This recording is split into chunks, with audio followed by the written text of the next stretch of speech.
kubaganiriza ku musaza nyamuzi wari ukomeye mu gihugu cy'u Rwanda witabye Imana ku munsi w'ejo ku itariki 20 hafi aho ngaho. Ni umusaza ufite izina rikomeye cyane ko yabayeho ku ngoma y'ubwami, umusaza ushobora kuba yaravutse 1922. Wumvishije inkuru nk'iyo ngiyo ntago wabura kutagira amatsiko. Tugaganira n'umukobwa rero mwiza cyane ahangaha, murabona kuri kamera n'umwana mwiza cyane w'inzobe ufite imibiri yombi. Watangira wibwira abantu dukurikiye? Yego, nitwa Kayesu Esther. Kayesu Esther, umeze gute? Amakuru yawe? Amakuru yanjye ni meza ndawe. Imihanda ya Kigali urayibona gute? Imihanda ya Kigali ni danje. Pastor Ezra mpyisi witabye Imana ku munsi w'ejo. Ni inkuru yashenguje abanyarwanda benshi cyane ndetse n'abantu bamukundaga, dore ko yari umupastor akunda gusetsa abantu kandi anafite n'ibintu byinshi cyane yagiye arema muri society nyarwanda.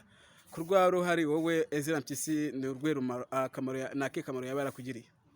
Ezra mpyisi rero ntago muzi cyane, ariko nakuze numva abantu bakuru bamuvuga, nza no gukurikirana ibiganiro bye. Hari n'ahantu twigize guhurira bamutumiye mu rusengero rw'abadivantiste.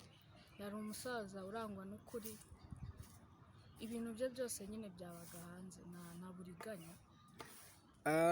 Urakoze cyane.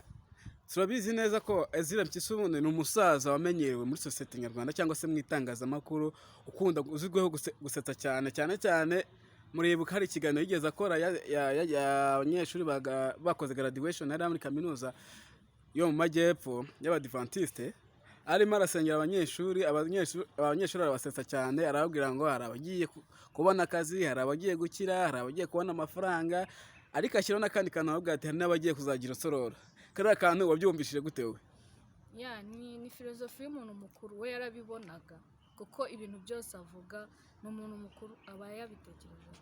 None se uriya musaza ko mwumvaga amateka we afite ibigwi byinshi cyane, uriya musaza yabanje kuba akiga primaire, yavuze yuko ari mu bantu ba mbere mu gihugu cy'u Rwanda bize amashuri 8 mu gihe cya mbere cy'intambara ku gihe cy'abakoroni. Hanyuma akaba yaranabaye yarafashe umwanya munini abana n'abami mu cyahoze ari ingoma y'abami. Noneho hanyuma yuko abami ababirigi baza kwirukana abami mu gihugu, hanyuma Ezra mpyisi aza guhungira muri Kongo. Ageze muri Kongo niho yanaherewe ubushobozi bwo kuba yakitwa pasiteri. Ezra mpyisi akomeza kwiga kaminuza ayigira hariya mu gihugu cya Zambia, akora impamyabushobozi imwemerera kuba pasiteri w'abadivantiste. Nibwo yazaga mu gihugu cy'u Rwanda bamugira umuvugizi w'itorero abadivantiste w'umunsi wa 7. Ibyo bintu wowe ubyumvishije n'ibyo bigwi byose ubyumva gute? Njyewe icyo gihe mufata nk'intwari ikomeye cyane ku banyarwanda ndetse n'urubyiruko muri rusange, kubera ko ibigwi bye cyangwa se amateka ye tuzahora tuyibuka. So rero niyo mpamvu njyewe mufata nk'intwari muri societe nyarwanda. Ku rwawe ruhare se buriya ni iki nizihe? Urabona ko hari igihe umuntu aba ari aho ngaho ari umuntu usanzwe tuzi nk'umusitari cyangwa se ari umupasiteri, ariko akaba afite wenda nk'ibintu yaba yarigishije wenda byaba byarubatse nk'umuntu. Wowe nka Ezra mpyisi ni iki yawe waba waramwigiyeho?